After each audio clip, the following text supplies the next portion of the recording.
За. Та хоёр яасан задарсан хүүхдүү? Ямар муухай ирээ цэргүү хувцснаж ард олонд буруу үлгэр дуураилал үзүүлж байгаагаа мэдч байна уу? Хаа уучлаарай ингэж явж идэх үү гуйж.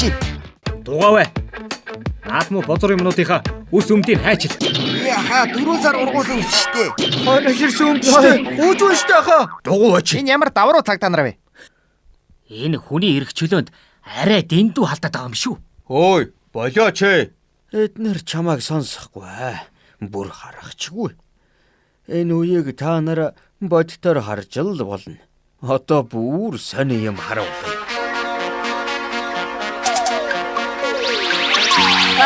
Бос. Чингис хаан гэж хэмбэ? Монголын сууд их хаан, гармгаа жанжин, соо, мо, Чингис гэдэг бол шудраг ардыг мүлжигч, дээрэнгүү, бүдүүлэг, алуурч амтан байсан. Чамаг ер нь ингэж хэлсний чинь төлөө сургуулиас хөөлөө.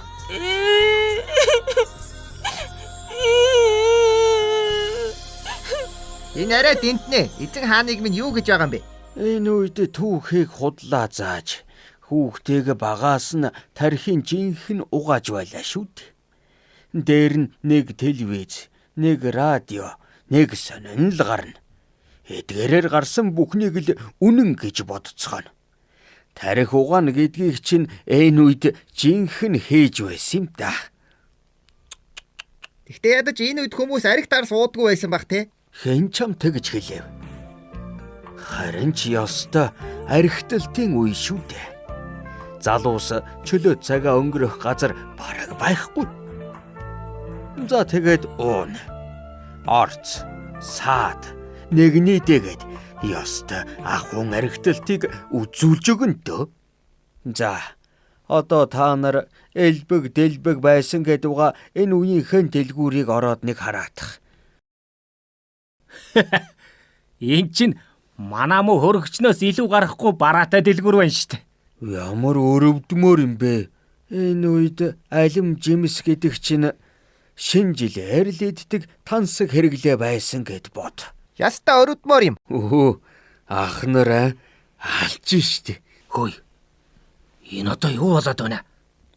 Хулгай юм зараад байгаа юм шүү. Үгүй ээ. Энэ гадаадын хамтлагийн пянз зарж байгаа юм.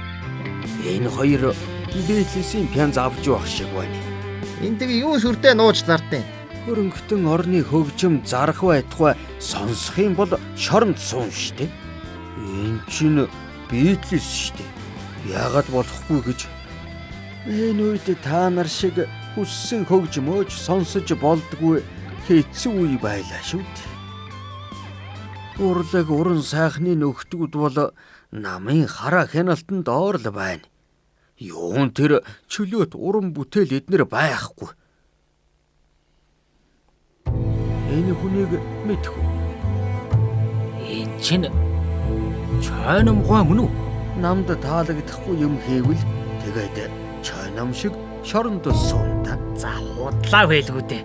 Яста амар юм аа. Амар. Энэ үед та нар хувь хүнд өөрийн гэсэн өмч байхгүй гэд бодол та. Бүх юм улсын өмч. Амьдэрчгүй байр, эдэг хөрөнгө, мал ахгүй гэд бүгдээрээ улсын өмч. Хэдэн дарга нар л бурхан шиг шүтэгдэж сайхан амьдэрдэг байсан баг. Үгүй бүр цөөхөн хэдэн эрх ямбатай нөхдүүдтэй л гадаад паспорт байсан гэд бод. Ингээд тэгээд яаж баян сайхан амьдрах юм бэ?